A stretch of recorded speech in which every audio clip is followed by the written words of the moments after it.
आज मेरा ये वीडियो एक खास मकसद के लिए बनाया जा रहा है। मैं चाहता हूं कि वीडियो को आप पूरा देखें और अपने विचार, अपने कमेंट्स इसमें जरूर दें। वीडियो को ज्यादा से ज्यादा शेयर करें ताकि इस विषय पर सभी की राय ली जाए। बात कि पंजाब में हमारी एक सेना की टीम जो रात में खाना खाने के लिए रुकती है और पैसे के लेन देन पर होटल के 30-35 लोगों ने मिलकर उनके साथ मारपीट की, जिसमें हमारे एक मेजर साहब, एक सूबेदार साहब और 3 जवान घायल हो जाते हैं। यहां सेना पुलिस के पास जाकर एफआईआर करती है और पुलिस 4 लोगों को गिरफ्तार भी करती है।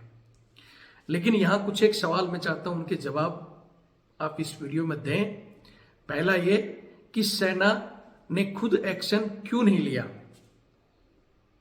क्या सेना खुद एक्शन नहीं ले सकती थी, या क्या आज से पहले सेना ने ऐसा एक्शन लिया नहीं?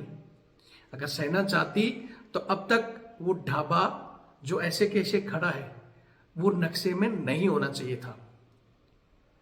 और अगर हमारे पहले के रॉयल अफसर होते, जो खानदानी होते थे, जो इस वर्दी की इज्जत के लिए, अपनी जवान की इज्जत के लिए और अपनी रेजिमेंट के लिए ऐसे किसी भी कांड पर अपनी पावर और अपनी ताकत का पूरा इस्तेमाल करते थे।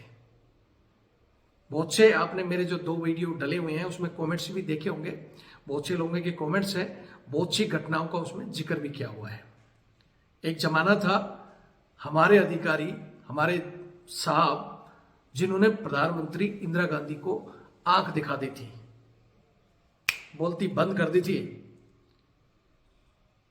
एक कांड में पंजाब के सीएम को कैंट के अंदर घुसने नहीं दिया था, उसके लड़के और उसके 10 और साथियों को अंडरवियर में रात भर बैठा कर रखा था।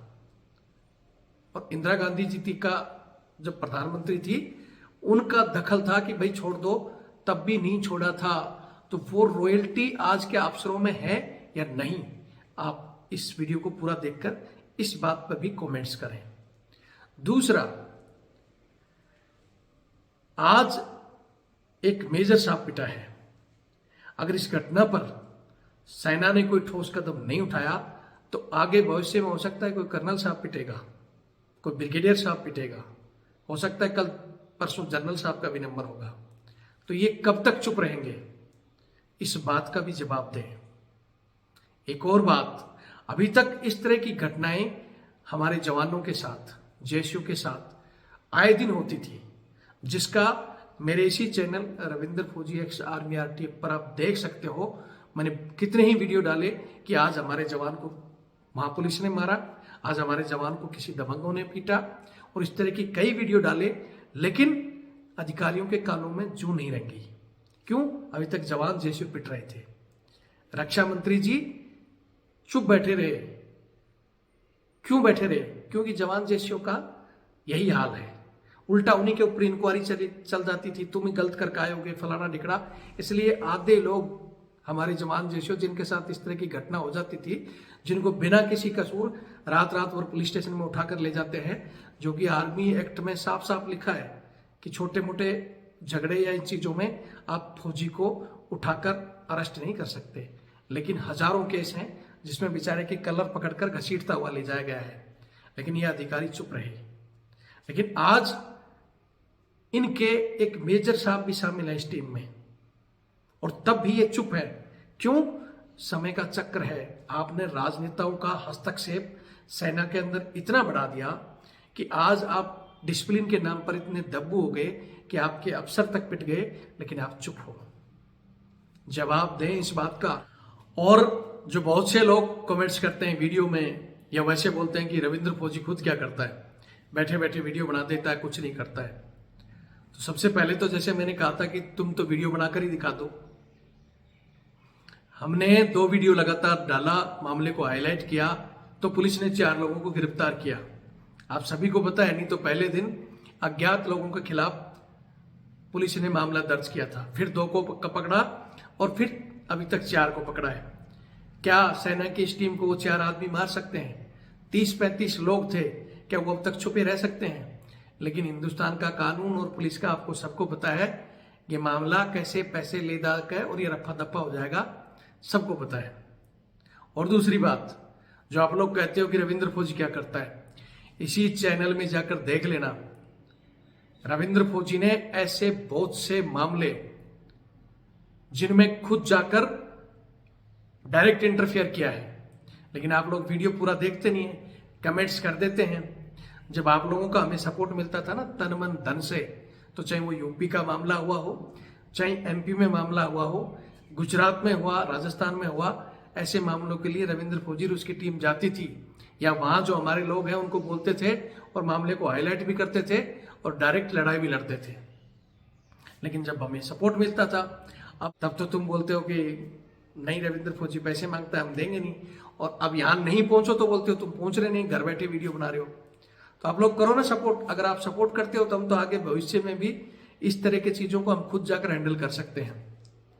इस मामले में भी हम पंजाब पहुंच गए होते हैं, और मैंने कहा भी था कि हम एक ऐसी क्यूआरटी बनाएंगे जो कहीं भी ऐसे केस होते हैं उसमें हम जाकर उस केस को हस्तक्षेप करें और उसमें फेस टू फेस फाइट करें। लेकिन सपोर्ट की बात आती है तो वीडियो यहीं छोड़ देना। तो आज मैं एक बार फिर कहूंगा कि आपको चाहते हो कि मैं रविंद्र फौजी की टीम से जुड़े और हाँ इस लड़ाई को हम कंटिन्यू रखें, तो सबसे पहले चैनल से ज़्यादा से ज़्यादा लोगों को जोड़ो और आप खुद भी जोड़ो। और जब बात तन मन धन की आती है तो सपोर्ट करो। सपोर्ट नहीं कर सकते तो ये वीडियो थोड़ा सा लंबा है, वीडियो को जरूर देख लेना और देखकर अपने विचार जरूर रखना और शेयर जरूर करना, ताकि तुम नहीं तो कोई दूसरा मदद कर दे जो करना चाहता है, जो चाहता है कि भाई ये सेना की इज्जत जो इस तरह नीलाम हो रही है उसको बचाया जाए और इसके लिए कुछ किया जाए। अगर करना चाहते हो तो आज फिर ये नंबर दे रहा हूँ 82 90 35 45 13। ये मेरा फोन पे और पेटीएम से जुड़ा हुआ है, यही मेरा व्हाट्सएप कॉलिंग और व्हाट्सएप पे सब कुछ इसी से है। तो अपनी आपकी हिम्मत है तो सपोर्ट करो, नहीं तो मैं फिर कहूँगा कि वीडियो देखकर शेयर जरूर कर देना। इसके अलावा ये मेरा बारकोड है, आप इसके माध्यम से भी हमारी आर्थिक सहायता कर सकते हो। गूगल पे मेरा बंद है, इस बारकोड के माध्यम से आप गूगल पे से पेमेंट कर सकते हो। फोन पे और ये पेटीएम के अलावा बारकोड के अलावा ये मेरा नंबर है 612 642 33 600। IFSC कोड इसमें दिया हुआ है रविंद्र सिंह के नाम से। SBI का अकाउंट है, आप इसके माध्यम से भी मदद कर सकते हो। मैं फिर कह रहा हूँ मदद कर सकते हो तो करो, नहीं तो वीडियो पूरा देखकर शेयर जरूर करना। आप नहीं तो कोई दूसरा भाई मदद करेगा। आप तन मन धन से सपोर्ट करोगे तो हम भी कुछ बड़ा करके दिखा सकते हैं। हम भी चाहते हैं कि ऐसी मजबूत टीम खड़ी करें जो ऐसे मामलों में डायरेक्ट जाकर क्यूआरटी की तरह लड़ सके, फाइट कर सके। लेकिन बात वही है कि भाई सपोर्ट करना नहीं, कमेंट्स कर देना, खुद कुछ करना नहीं। अगर कोई कर रहा है तो उसकी टांग खींचना। लेकिन ये वही लोग हैं टांग खींचने वाले, मेरे को पता है। या तो ये अधिकारी हैं कि भाई रविंद्र फौजी बढ़ेगा तो इनके फ्री के नौकर खत्म हो जाएंगे, इनको सहायक कहाँ से मिलेंगे। या फिर वो वॉलंटियर हैं जो नौकरी ही सहायकी में कर रहे हैं, वो बोले सहायकी खत्म होगी तो सारा नौकरी कहाँ करेंगे। तो अगर सारे उस तरह के हैं तब तो भैया तुम दूर रहो। रविंद्र फौजी कुछ चंद लोगों के लिए, क्रांतिकारी लोगों को लेकर लड़ रहा है। जिस दिन ये क्रांतिकारियों की सेना बढ़ेगी तो ये जुल्म सितम अपने आप खत्म हो जाएंगे। तो मैं फिर कह रहा हूं वीडियो देखें, ज्यादा ज्यादा शेयर करें चाहो तो, और नहीं तो जो कहते हैं ना कि वीडियो से क्या होता है, तुम तो अगर हिम्मत करके जितना मैं इन लोगों के लिए, चाहे वो अंदर का मामला है बाहर के लिए, मैं बोलता हूँ किसी से बुलवा के दिखा दो। मैं दिन रात ऐसे नहीं कि हर 24 दिन में 5 वीडियो डालता हूँ। बहुत से लोग बोलते हैं भाई चैनल से कमा रहा है। चैनल से कमाने के लिए मेरे पास भी दुनिया भर के वीडियो, पता नहीं क्या क्या ऐसी कॉमेडी के कुछ उल्टे सीधे वीडियो आते हैं। अगर मैं हर घंटे में वीडियो डालूं, या बहुत से लोगों के आते हैं कि हमारी ऐड दे दो या हमारा ये काम कर दो, तो मैं भी खूब कमा सकता हूं। लेकिन आपने कभी नहीं ऐसे देखा होगा कि मैं किसी की ऐड के लिए या ऐसे उल्टे सीधे वीडियो, मैं जुनून जो प्रॉब्लम के लिए और इस वर्दी के लिए, इज्जत के लिए, हमेशा सम्मान के लिए वीडियो डालता हूं, ना कि सरकार हमें ये दे दे या हमारा ये बढ़ा दे। मैं कभी नहीं कहता हूं, ना मेरे लिए कहा ना किसी के लिए कहा। मेरा हमेशा से एक ही मकसद रहा है कि हमारा सैनिक का सम्मान होना चाहिए। और मैंने हमेशा कहा था कि इस वर्दी की इज्जत अगर आपके अंदर होगी ना, तो बाहर किसी की हिम्मत नहीं कि जो ऐसे कांड कर दे। लेकिन जवान जैसे तक तो खुद ही इज्जत गिरा रही हुई है, जब तक वो सहायक प्रथा बंद नहीं होती है, जब तक चाहे तुम किसी के लिए लड़ते रहो। बहुत से लोग बैठे हैं ना धरने में, भाई और भी बराबर दे दो, ये बराबर दे दो। बराबर जब मिलेगा जब पहले तुम बराबर अपनी इज्जत मांगोगे, और उसके लिए लड़ने के लिए कोई भी आगे आने के लिए तैयार नहीं।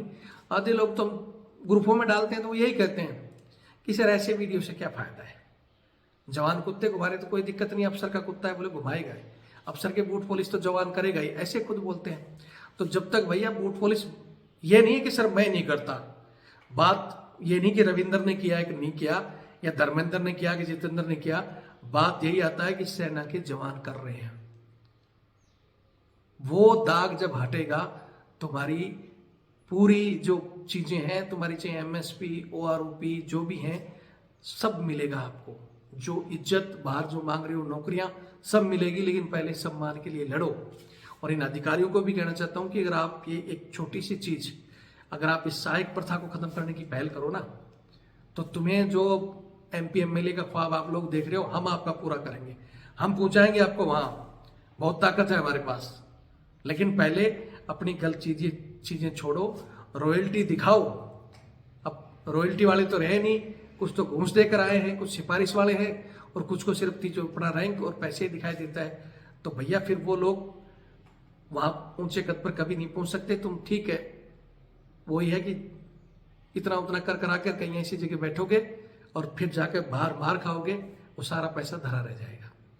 जिनको लगता है, वीडियो को ज़्यादा से ज़्यादा शेयर करें, चैनल से जुड़ें, और एक मजबूत टीम जो चाहती है, मैं कह रहा हूं कि हर स्टेट की, मैं तो कई बार कहा है, बंदे तैयार रहते हैं अंदर के तो कि सर हम आते ही जुड़ेंगे, ये करेंगे वो कर देंगे, लेकिन बाहर आते ही दूसरी नौकरी पकड़ी और फिर बोल जाना। फिर कहते हैं कि हमें क्या लेना सर सेना में, या कोई बाहर मार खा रहा है तो हमें क्या लेना।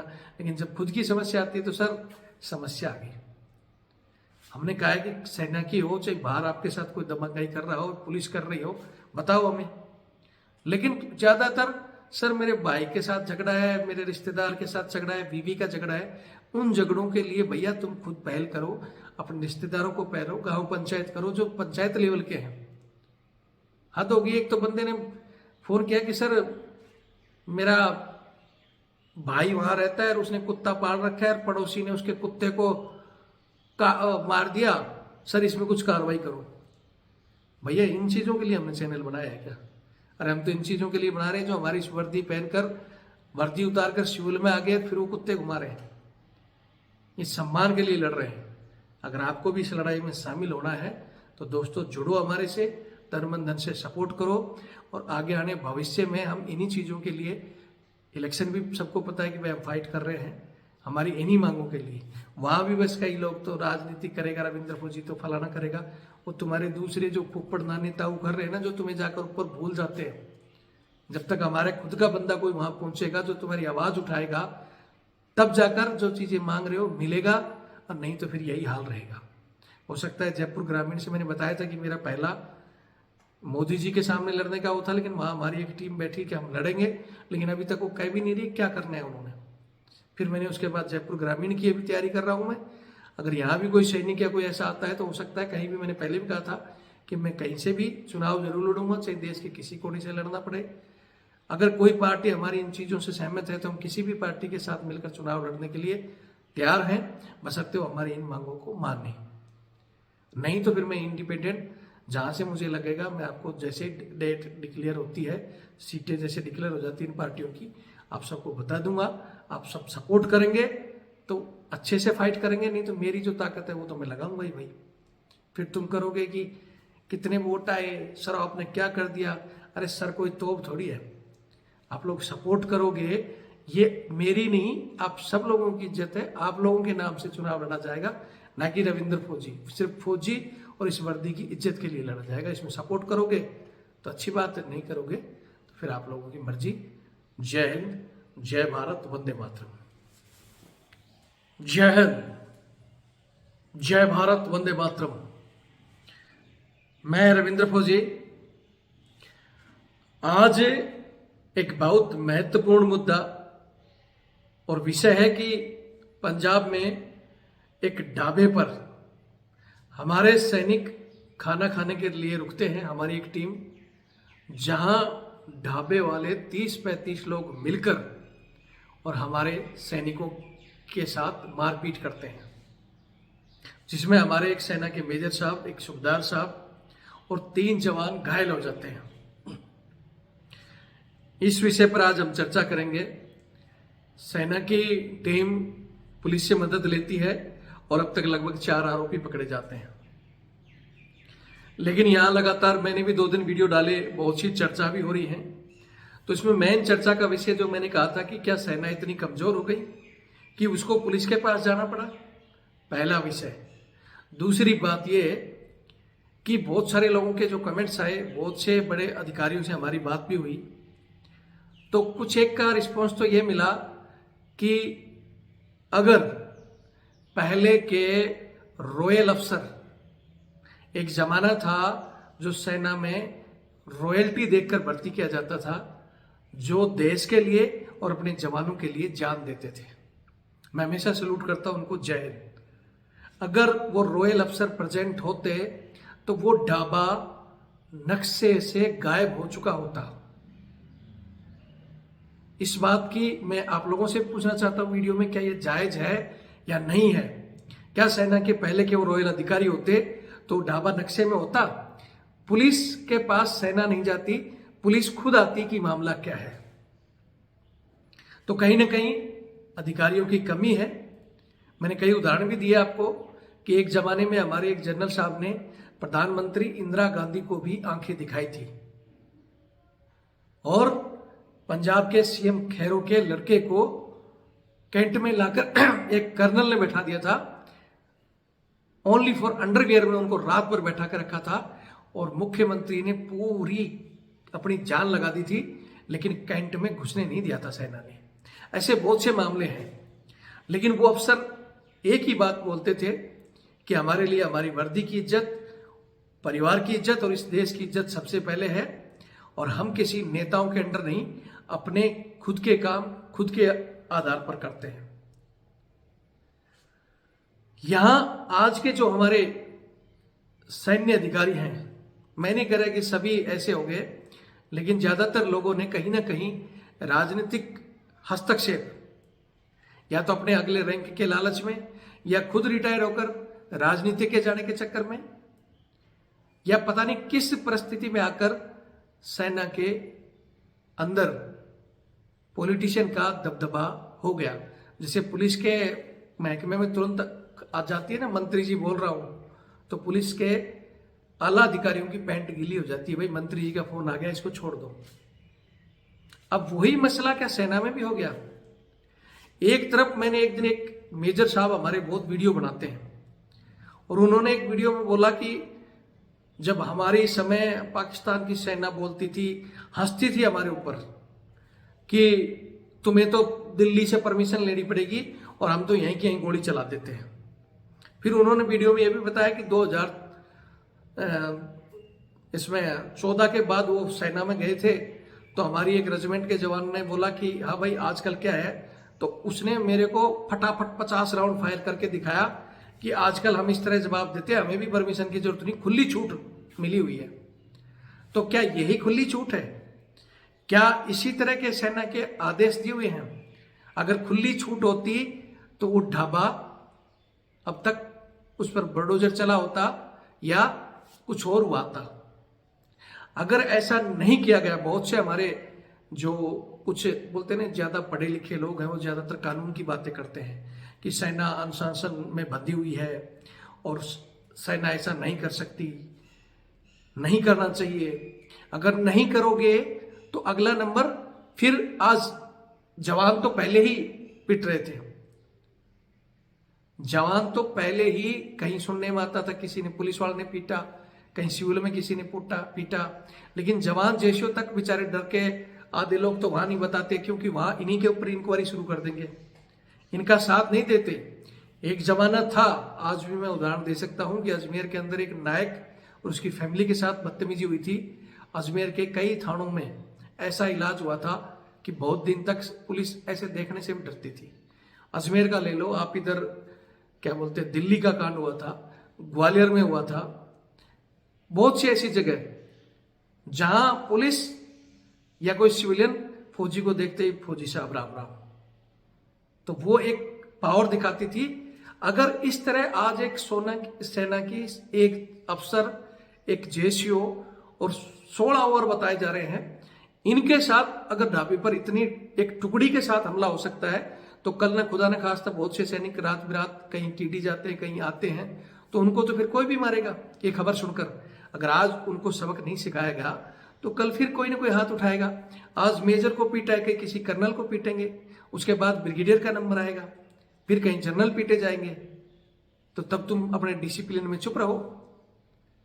ये डिसिप्लिन कहां तक लागू है? जहां तक आपकी वर्दी की गरिमा नहीं गिर रही। आप सेना के अंदर तो शेर बनते हो, वहां तो डिसिप्लिन नहीं देखते हो। सीओएस साहब ने, चीफ ऑफ आर्मी स्टाफ ने आदेश दे रखे हैं कि कोई कुत्ते नहीं घुमाएगा, स्टेशन पर कोई ट्रेन नहीं ले जाएगा, लेकिन आज भी कुत्ते घुमाए जा रहे हैं। वहां तो डिसिप्लिन नहीं लगता है। आज भी जवान बस इतना हो गया कि पहले वर्दी पहनकर घुमाते थे, अब सिविल ड्रेस में घुमा रहे हैं। तो इस पर ठोस एक्शन लेना चाहिए। बहुत से लोग हमारे को कमेंट्स करते हैं, वीडियो बनाने से क्या हो गया, तुम वीडियो बना देते हो। उन लोगों को मैं कहना चाहता हूं कि तुम्हारी औकात है तो तुम वीडियो बनाकर दिखा दो।